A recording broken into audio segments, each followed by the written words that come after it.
گاؤں سرکل کی طرف سے گزرتا ہوا رحمت آباد قبرستان جا کر اختتام پذیر ہوگا۔ پروردگار آپ حضرات کو توفیق عطا فرمائے کہ اس جلوس سے عاشوراء میں شرکت اور جو لوگ بھی جلوس سے عزائے روز عاشوراء کا اہتمام کرتے ہیں، جو جس کیپیسٹی میں بھی جس قدر سرکار سید الشہداء کے لیے خدمت کرتا ہے، کوشش کرتا ہے، پروردگار سے جزائے خیر عطا فرمائے۔ چاہے وہ امام بارگاہوں کے ٹرسٹیز ہوں، انجمنوں کے ذمہ داران ہوں، سماجی اور سیاسی کارکنان ہوں، یا حکومتی اداروں کے لوگ ہوں، پولیس کے لوگ ہوں، پروردگار ان سب کو جزائے خیر عطا فرمائے۔ آج 8 محرم گزر گئی۔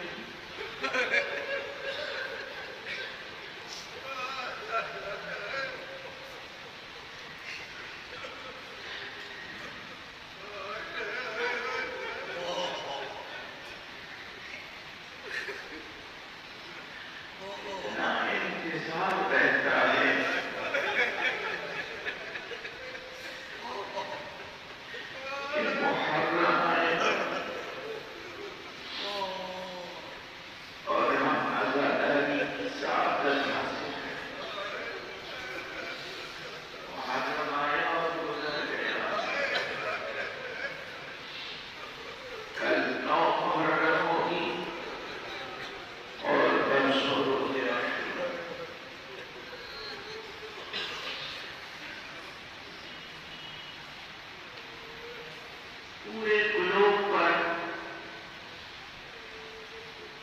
جو سیاسی، اقتصادی اور سماجی حالات ہیں،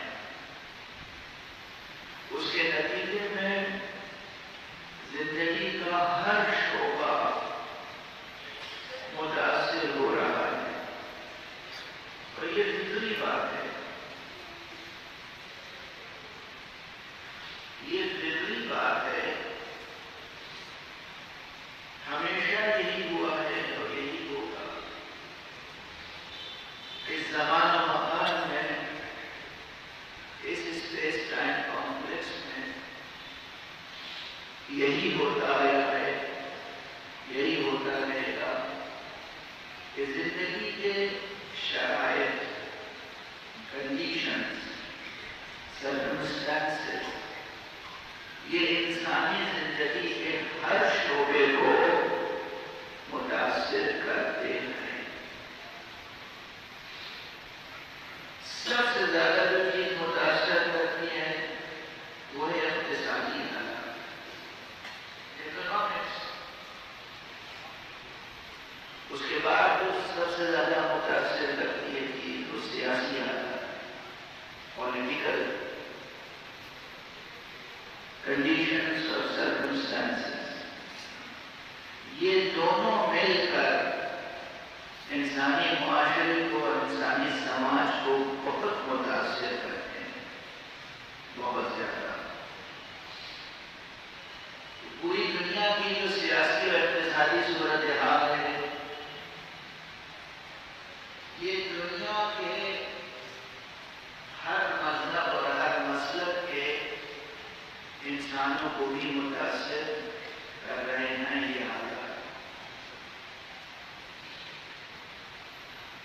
یہ حوالہ اس لیے دے رہا ہوں، اور اس میں پھر بیماریاں آ جاتی ہیں، وبائیں آ جاتی ہیں، بلائیں آ جاتی ہیں، کووڈ-19 آ گیا۔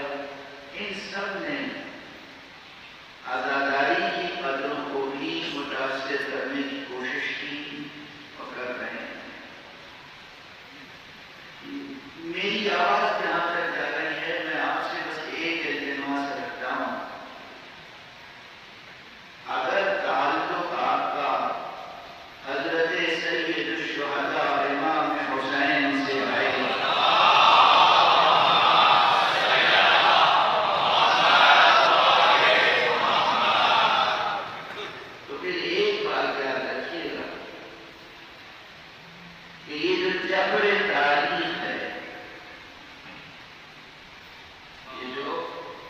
اس دنیا میں جاری و ساری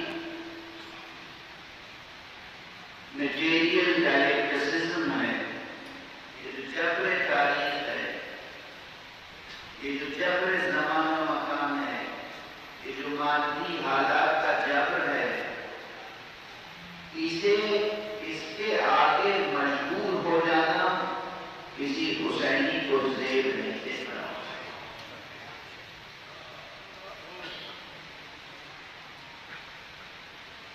خود حضرت امام حسین ابو عبداللہ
بھئی افسوس کا اس کی عادت پڑ گئی لوگوں کی انٹرنیٹ پر اور ٹیلی چینلز پر اور یوٹیوب چینلز پر مجلسیں گھر بیٹھ کے سنیں تو ہم کا چہرہ بیٹھ ہو جائیں. اب یہ کوئی آپ کو امریکہ اور اسرائیل تھوڑی سکھا رہے ہیں، تو آپ کا نفس ہے جو وسوسہ کر رہا ہے. ہر چیز معلوم ہوا، کوئی بھی چھوٹا سا واقعہ ہوا امریکہ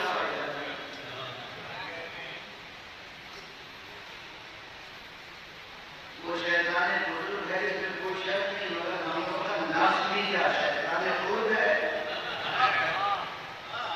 نفس اپنے نفس پر نظر رکھیں. میں جس میں نہیں جائیں گے، ہم تو گھر ہی میں بیٹھے ہیں. یہ روش غلط ہے.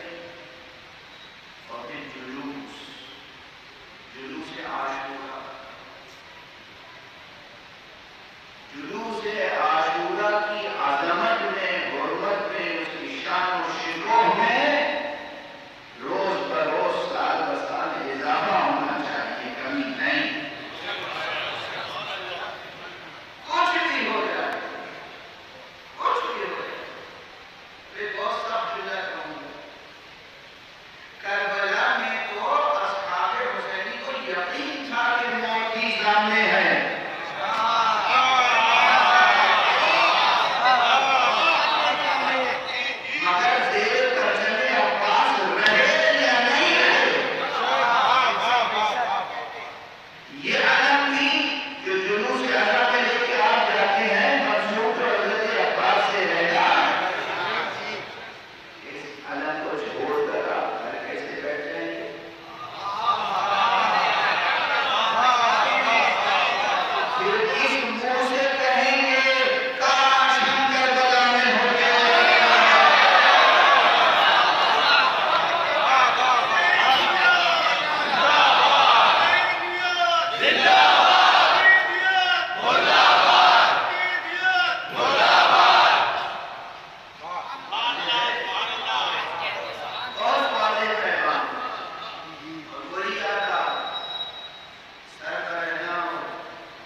یہ نہیں ہو سکتا، یہ نہیں ہو سکتا اس لیے کہ ہم سال بھر امام حسین کے علم کے پھیلے کی ہوا کی تاثیر محسوس کر رہے ہیں۔ ہم اس کی برکتیں محسوس کرتے ہیں۔ لوگ جلوس عاشورہ کے شکوہ میں اس کی شان میں کوئی کمی نہ آئے، تعداد کم نہ ہو، شرکت سلیقے سے ہو، صفائی کا خیال رکھیں اور حزن و ملال کو ظاہر رکھیں۔ ایک صلوات پڑھیں محمد۔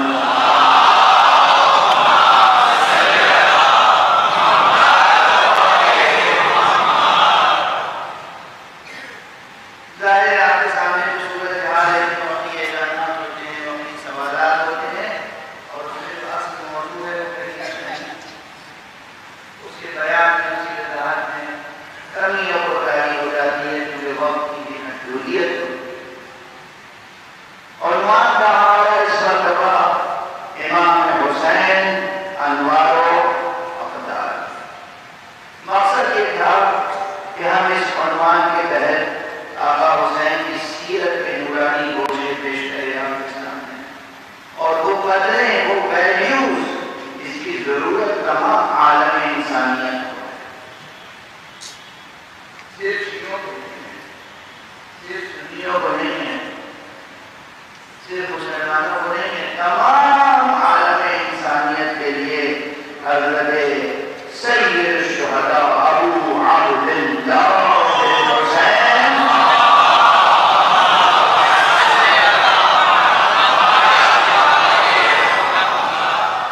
راہ ہدایت ہے، کشتی نجات ہے، آفتاب ہدایت ہے،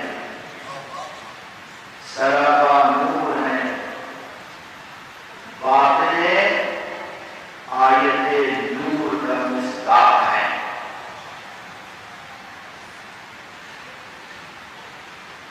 جس بات کا مجھے پہلے سے خیال تھا اور ظاہر بھی کر چکا تھا کہ آیت نور کی تفسیر بھی شاید مکمل نہ ہو پائے گی، اور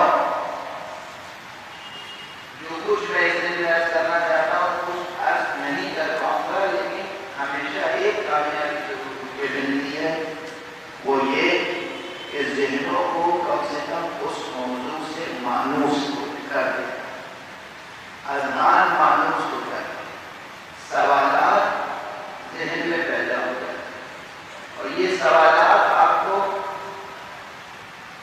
اس دروازے سے جوڑے رکھتے ہیں کہ جس دروازے سے ہر سوال کا جواب ملتا ہے۔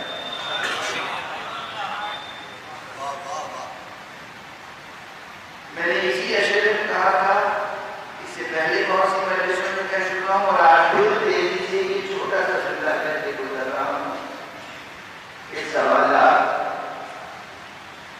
کہیں بازار نہیں ملتے، سوالات تو ذہن میں پیدا ہوتے ہیں، خود بخود پیدا ہوتے ہیں، اور یہ لطف میں پرور تیار ہے۔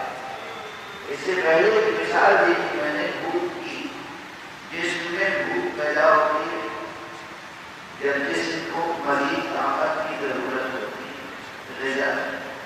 اسی طرح بھوک میں جب علم کی ضرورت ہوتی ہے تو سوال پیدا ہوتا ہے،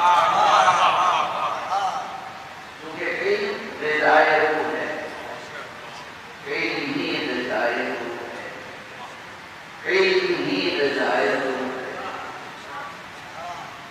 روح کی غذا کچھ نہیں ہے سوائے علم۔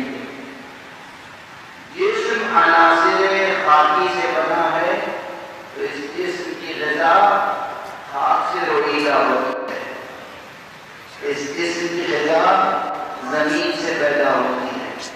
روح عناصر خاک سے نہیں بنی ہے، روح امر ربی ہے، تو روح کی غذا بھی ادھر سے نازل ہوتی ہے۔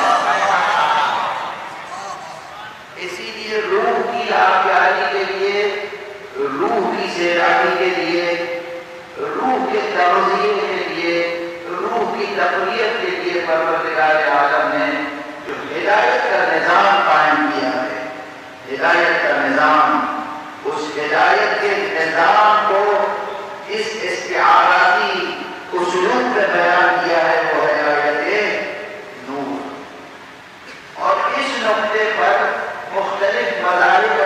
مدارک کے لوگوں میں اختلاف نہیں ہے. میں نے آج بھی مطالعہ کیا، بہت سی تفسیروں کا مطالعہ کیا. شیعہ و سنی کی تفسیریں ہوں یا اہل سنت علماء کی تفسیریں ہوں سورہ نور کی، اکثر مفسرین اس اگر اجماع حاصل کریں، اکثر مفسرین اس بات کی طرف اشارہ کرتے ہیں بلکہ صراحت کرتے ہیں کہ مراد اس آیت نور میں ہدایت الہیہ ہے. اللہ کی ہدایت کا جو نظام ہے وہ بڑا نورانی نظام ہے. اس کی تشریح کی ہے آیت نور میں مشکات اور چراغ اور مصباح، اور آخر آیت میں صراحت بھی ہے یہدی اللہ لنورہ من یشاء، اللہ جس کو چاہتا ہے اپنے نور کی طرف ہدایت فرماتا ہے. یہاں ایک نقطہ ہے، اللہ جسے چاہتا ہے اپنے نور کی طرف اس کی ہدایت کرتا ہے. یعنی اگر کوئی واقعاً در اہل بیت تک آ جائے تو اسے شکر کرنا چاہیے کہ اللہ کی ہدایت خاص شامل ہے. اگر اللہ کی ہدایت خاص شامل حال نہ ہوتی تو اس خانہ نور کی طرف ہدایت کیسے حاصل ہوتی؟ اس میں خاص توفیق الہی شامل ہوتی ہے. یہدی اللہ لنورہ من یشاء، اللہ ہدایت فرماتا ہے اپنے نور کی طرف، یعنی اپنی جانب سے بھیجے جانے والے ہادی کی طرف. اور نور کیا ہے؟ اللہ ہدایت کرتا ہے سورج کی طرف، اللہ ہدایت کرتا ہے چاند کی طرف، بدر کامل کی طرف. اللہ اللہ ہدایت فرماتا ہے اپنے نور کی طرف من یشاء، جسے وہ چاہتا ہے، جسے وہ چاہتا ہے ہدایت فرماتا ہے. یہاں علی جب قادر کی طرف ذہن علی نہ جائے، یہاں پوشیدہ دو چیزیں، ایک قاعدہ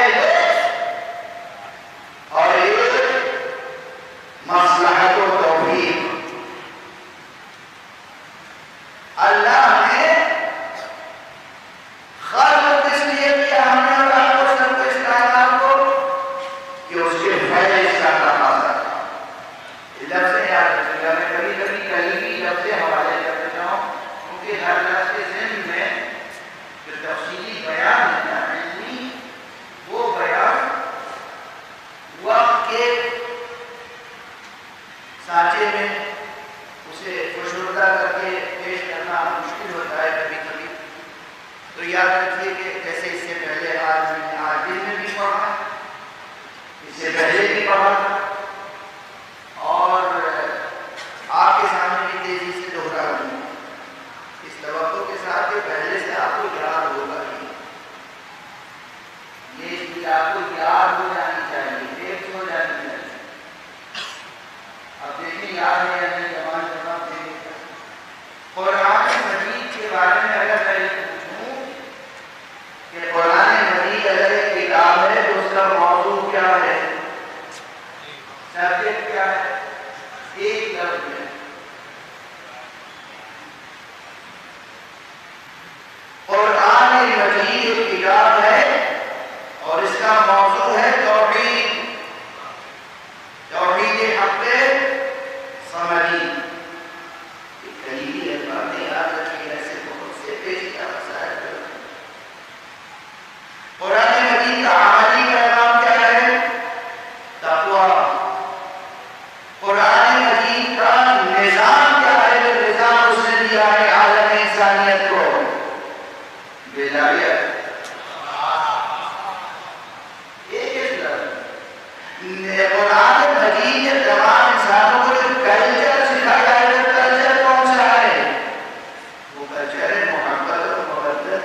سائنسز کی ایک برانچ پر آپ کی گرفت ہو گئے.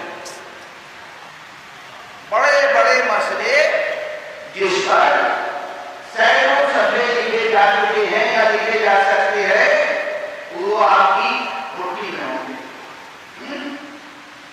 قرآن کا موضوع توحید، قرآن کا عملی پیغام تقویٰ، قرآن مجید کا نظام سسٹم ولایت، نہ کمیونزم نہ سوشلزم نہ کیپٹلزم، ولایت. اس وقت پوری دنیا میں کیپٹلزم کی حکمرانی ہے تقریباً. ہم اس دن کے منتظر ہیں کہ پوری دنیا میں ولایت کی حکمرانی ہوگی.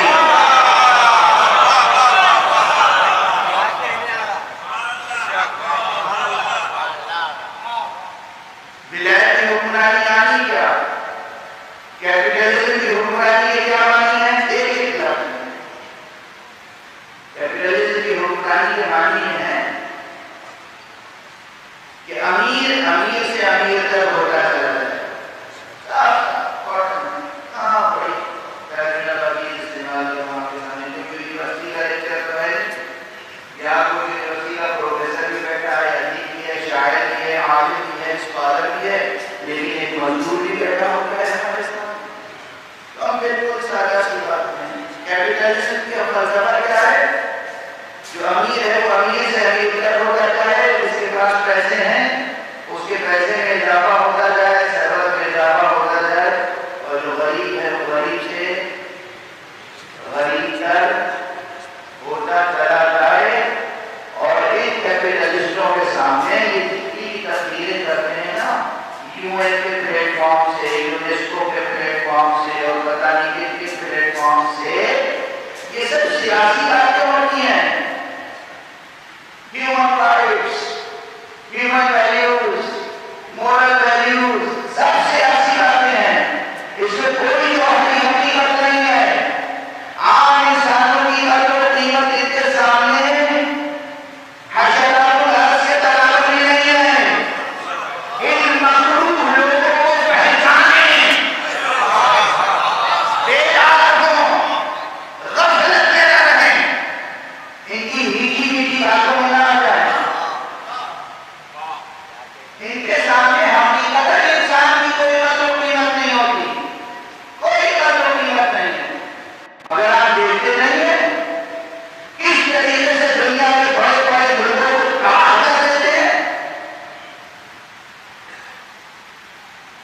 یمن میں کیا ہو رہا ہے؟ کون ہے مجرم؟ کس لیے جنگ ہو رہی ہے یمن کی؟ دنیا کے اور کتنے ملکوں کو بتاؤ کیوں جنگ ہو رہی ہے؟ روس اور یوکرین کی کیوں جنگ ہو رہی ہے؟ کیوں، کس لیے؟ اور یاد رکھیے، جنگوں کے برے اور خراب اثرات پڑتے ہیں انسانوں پر.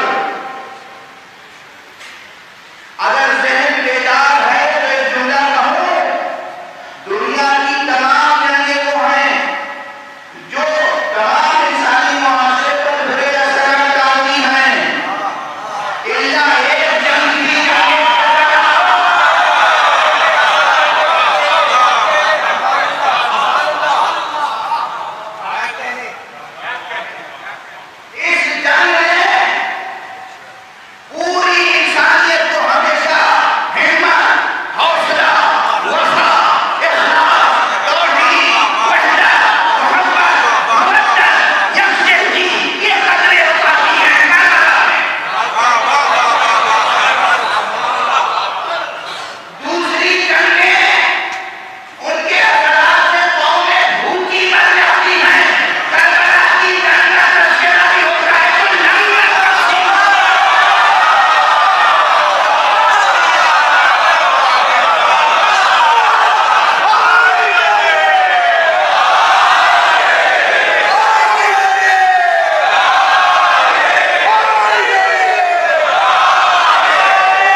چاہے وہ جس مذہب کے بھی ہوں، اور بتاؤ کہ دیکھو یہ ویڈیو حسین کو یاد رکھنا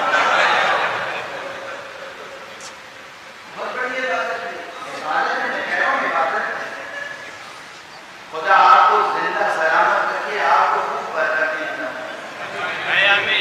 جو جتنا بھی کنٹریبیوشن کرتے ہیں ان سبیلوں کے لیے یا کسی بھی اعتبار سے امام حسین کی رضا کی، آپ کو اندازہ نہیں اس کا عالم کتنا ملتا ہے اور اس دنیا میں، اور کتنا ملے گا اس دنیا میں۔ یہ کوئی جذباتی بات نہیں کرتا، یہ حقیقت ہے۔ دو ساتھی کل سے اگر ذہن کا آپ کا مربوط ہے تو کل میں نے سوال کیا تھا نا، میں نے جواب بھی دے دیا تھا، مگر پھر اور بات لے کر دنیا خدا رازق ہے، کریم ہے، رحیم ہے، رحمان ہے، عظیم ہے، اس کے بندے پھر جہالت اور اخلاص میں کیوں مبتلا ہیں؟ یہ حکمرانی کیوں ہے جگہ جگہ؟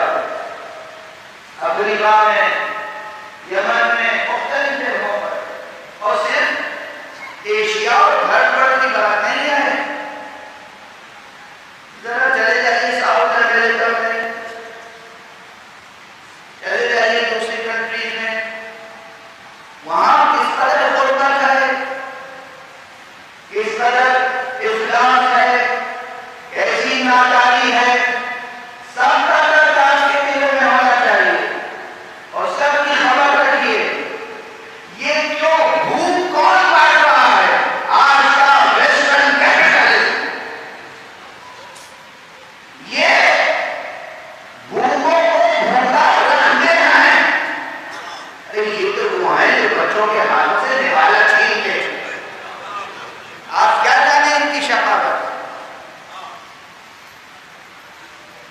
اپنی مرضی سے، اپنے حق، اپنے حسد، اپنی غلط سیاست کے لیے ہاسپٹل سے بمباری نہیں کرتے لیے کرتے نہیں، اور ان کے خلاف کوئی مقدمہ قائم نہیں ہوتا عالمی عدالت میں، کیونکہ عدالت نہیں ہوتی، وہی مجرم، وہی حاکم، وہی منصف۔ اسکولوں پہ حملے ہوتے ہیں نہیں،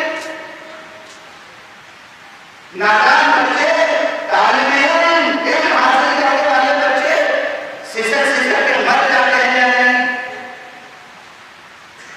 جرائم، جنگی جرائم کا ذرا ایک فہرست مرتب کیجیے اور پھر اندازہ لگائیے کہ اس دنیا کا سب سے بڑا قاتل، سب سے بڑا مجرم، سب سے بڑا شقی امریکہ کے اداروں پہ نظر آتا ہے۔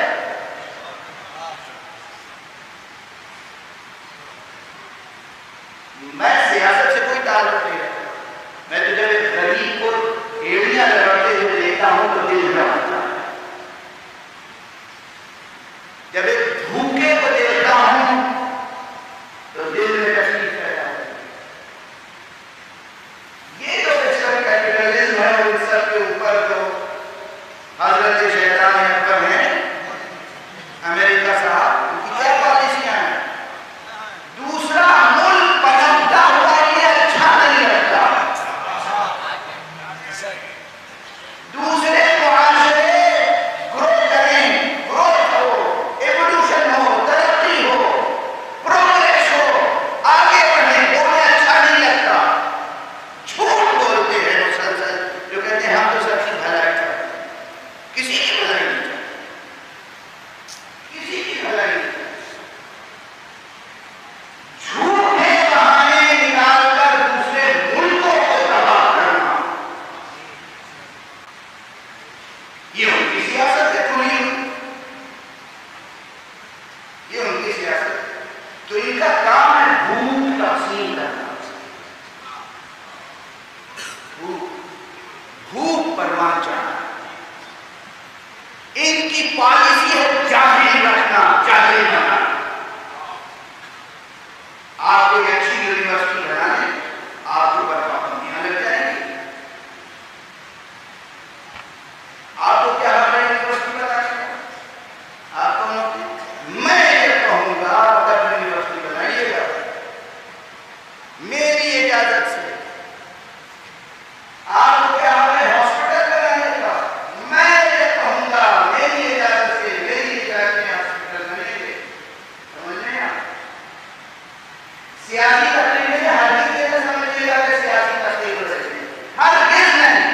میں انسانی مسائل کو ایڈریس کر رہا ہوں اور یہ بتا رہا ہوں کہ دنیا کے سرمایہ داروں، سرمایہ پرستوں سے عالم انسانیت کا بھلا ہونے والا نہیں ہے. بھلا ہوگا تو اس دین، اس مسلک، اس مذہب اور ان ویلیوز اور اس لائٹ اور اس انلائٹمنٹ کے ذریعے جو کربلا کے بھوکے اور پیاسوں کے ذریعے سے سامنے آئے. بہت واضح ہے. کل سے آج تک دو تین بلکہ اس سے زیادہ جرنلسٹ، کوئی ٹی وی جرنلسٹ، کوئی ویسے ہی میڈیا کا شخص پوچھ چکا آپ عزاداری کرتے کیوں ہیں، آپ محرم کے پریچر بن کے آتے کیوں ہیں، آپ کس لیے چاہتے ہیں کہ عزاداری فروغ پائے، سڑکوں پر لے کر جلوس کیوں آتے ہیں. ہم اس لیے آتے ہیں کیونکہ ہم سے کوئی بھوکا دیکھا نہیں جاتا، ہم سے جہالت دیکھی نہیں جاتی، ہم سے بیماریاں دیکھی نہیں جاتی، ہم سے بے امنی دیکھی نہیں جاتی، ہم سے بے چینی دیکھی نہیں جاتی، ہم سے فتنہ اور فساد اور لڑائی اور جھگڑا یہ دیکھا نہیں جاتا. تو ہم کیسے روکیں؟ ہمارے پاس کوئی طاقت نہیں ہے، کوئی اسلحہ نہیں ہے. ہمارا اسلحہ ہے آنسو، ہماری طاقت ہے ہمارا غم. ہم کربلا کے مظلوموں کا تذکرہ کر کے لوگوں کے دلوں کے گناہ کو، درد کو بڑھانا چاہتے ہیں. انسان ظالم کی شناخت پیدا کرو، ظالم کی شناخت پیدا کرو، پہچان. اور میڈیا کے لوگوں سے میں 10 کے ادب جوڑ کے کہتا ہوں خدا آپ کے ضمیروں کو زندہ رکھے. بن چکی ہے میڈیا انڈسٹری، بن چکی ہے، مگر آپ انسان ہیں نا، آپ کے سینے میں دل ہے نا، آپ کے کاسے سر میں دماغ ہے نا، آپ کے مادی وجود کے اندر ایک روح ہے یا نہیں. آپ عوام الناس کے سامنے جو خبریں پیش ہیں وہ اس نیت سے پیش کرتے تھے کہ ہمیں انسانیت کو بھلائی تک پہنچانا ہے، ہمیں جہالت مٹانی ہے، ہمیں غربت مٹانی ہے، ہمیں نفرتیں مٹانی ہے. میڈیا کے ذریعے سے نفرتیں بڑھائے نہیں، مٹائیں. محبتوں کو پروان چڑھائیں، مودتوں کو پروان چڑھائیں. بس گفتگو ہوتی چلی جا رہی ہے، وقت گزرتا چلا جا رہا ہے. میں تو چند لفظیں خریدی اور آپ کو سپرد کرنا چاہتا ہوں. قرآن مجید اس لیے گفتگو سے ضروری ہے.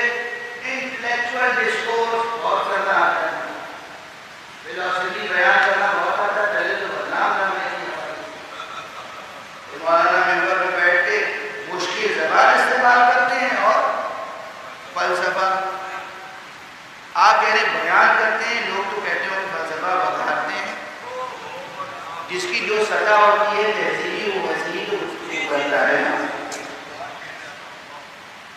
فلسفہ منطق حکمت سب کی جگہ کچھ بات عملی بھی تو ہونی چاہیے، نظریات عمل سے جڑے ہوئے. تو یہ عملی باتیں روزمرہ کی ہر گھر میں کربلا ہوتا ہے.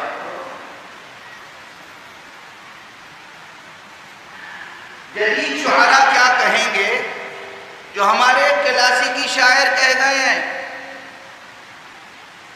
لکھنؤ دبستان کے بانیوں میں، لکھنؤ دبستان کے حضرت شیخ امام بخش ناسخ ناصر لکھنوی نے چھوٹی بہن علی کو بڑی شعر کہا ہے، زمانے کے ستم سے روز ناصر،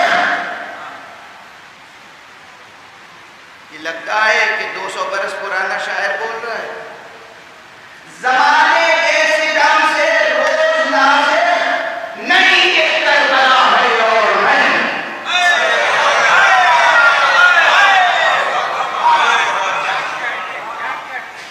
زمانے کے ستم سے روز ناصر، نہیں ایک کربلا ہے اور میں ہوں، اور ان تمام کربلاؤں کے پیچھے کہیں نہ کہیں خونی پنجہ، آہنی پنجہ سرمایہ پرستوں کا ہوتا ہے، سرمایہ داروں کا ہوتا ہے، بطور خاص پریزیڈنٹ کا کیٹگری، اسے تمام لوگوں کو ایک صرف میں ہر صرف شیعوں کے لیے تقریر نہیں کر رہا ہوں، تمام انسانوں کا مسئلہ ہے۔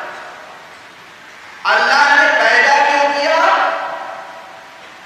فیض، ایک لفظ یاد رکھیے گا، فیض وجود تھا جو ظاہر ہوا تو تمام عالم امکان وجود میں آیا، یاد رہے گا یہ؟ اللہ نے فیض وجود بخشنے کے بعد پھر ضرورت سمجھی، اس کی حکمت کا تقاضا یہ ہوا کہ ان کے لیے ہدایت، ایک تو ہدایت فطرت میں رکھی، فطرت میں ہر انسان کی فطرت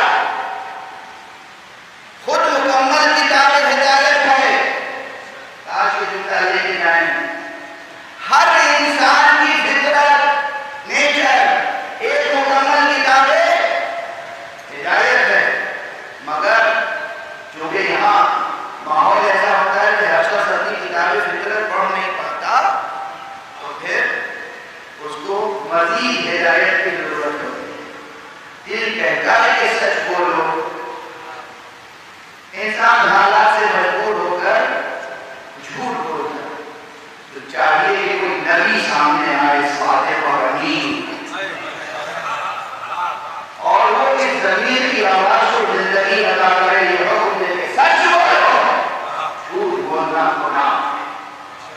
ضمیر انسان کا، فطرت انسان کی ہے کہ دیکھو خیانت نہ کرو، امانت میں خیانت نہ کرو، مگر انسان خیانت کرتا ہے۔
کنیزی لفظ ہیں، ہر زبان پر ہے لیکن اس کے معنی نہیں جانتے یا غلط کانسیپٹ لیے بیٹھے ہیں۔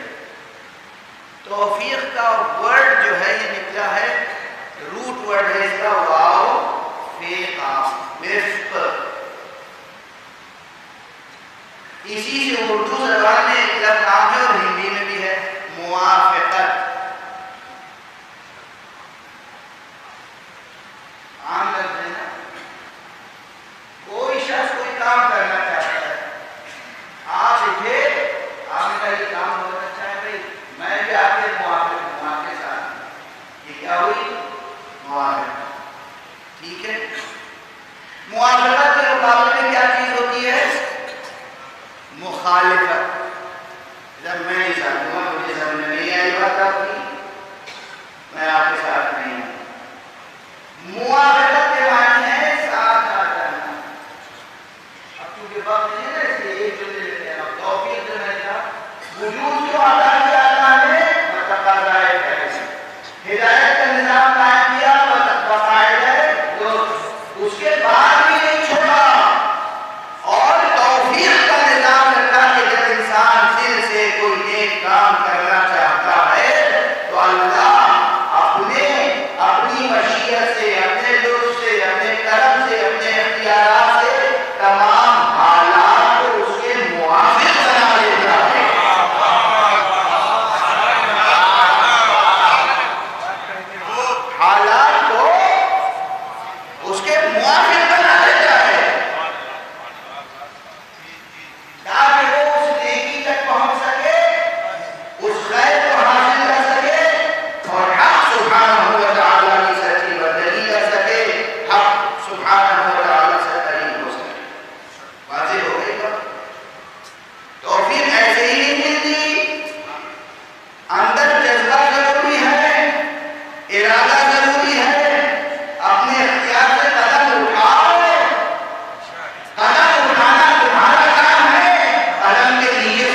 جذبہ صادقانہ جذبہ یہ بھی جڑی ہوئی ہے بات تسلسل کے ساتھ۔ آقا حسین جب مکے سے کربلا کی طرف آ رہے تھے تو راستے میں ایک مقام پر اپنے برسنی پر گھوڑے پر سواری پر چلے جا رہے ہیں، جاتے جاتے حالت نومیہ آ گئی، جسے عام استعمال کہتے ہیں غنود کی نیند سی آئی، بس ذرا سی نیند سی آئی، اور اس کے بعد آپ نے کہا انا للہ و انا الیہ راجعون والحمد للہ رب العالمین۔ دنیا حسین کو پہچانے تو صحیح، یہ دو جملے الگ الگ ہیں نا۔ الحمدللہ کب کہتے ہیں؟ جب کوئی نعمت ملتی ہے، جب کوئی نعمت ملتی ہے تو الحمدللہ کہتے ہیں۔ آقا حسین نے پہلے کہا انا للہ و انا الیہ راجعون، اور کہا الحمدللہ رب العالمین، اور ایک مرتبہ نہیں کہا، دو تین مرتبہ کہا الحمد انا للہ و انا الیہ راجعون والحمد للہ رب العالمین۔ جوان بیٹا برابر میں چاہیے، آگے بڑھے گا بابا، خدا آپ کو کوئی برا وقت نہ دکھائے، یہ تو بتائیے کہ آپ انا للہ و انا الیہ راجعون تو فرمائیں۔ بس میں اس بات بہت چاہتا ہوں تو تین جملے پہنچا، یہ تو اتنی عظیم شہادت ہے، اس شہادت کو پڑھنے کے لیے ہی کلیجہ پھٹ جاتا ہے۔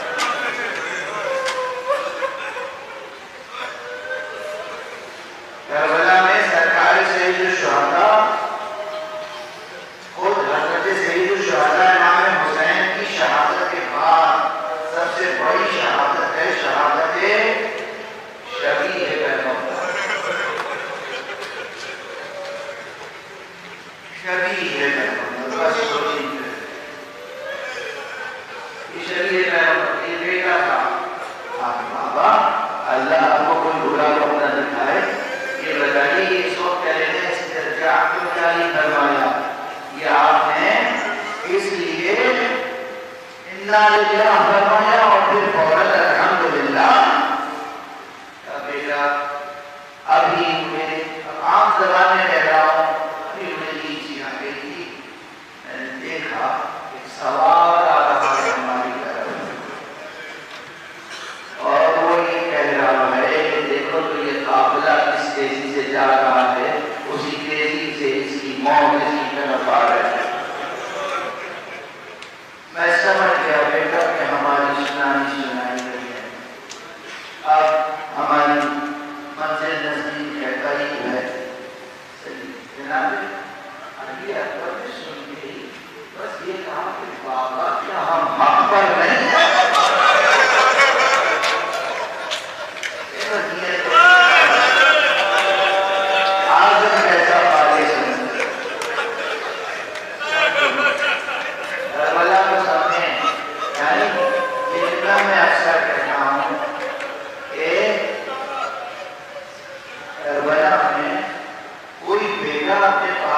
صرف اس لیے ساتھ نہیں دے رہا تھا کہ یہ بابا ہے، میں ان کا بیٹا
جنگ کا آغاز تھا اور تیر عمر ابن سعد کے لشکر کی طرف سے امام کی طرف پھینکا گیا، جنگ شروع ہوئی تو امام نے سب سے پہلے یہ فیصلہ کیا کہ میدان میں اپنا بیٹا اکبر بھیجوں گا۔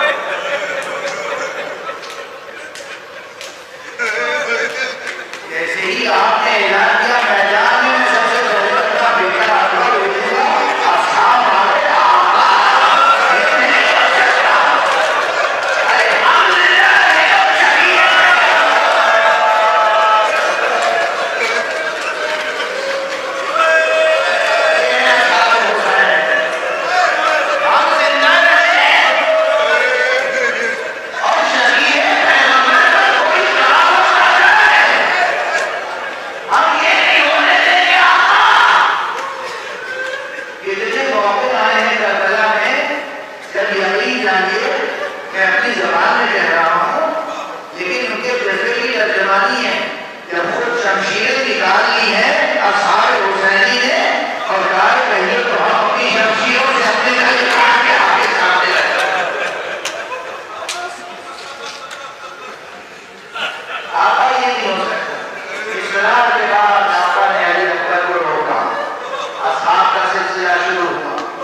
آگے بچوں نے جانا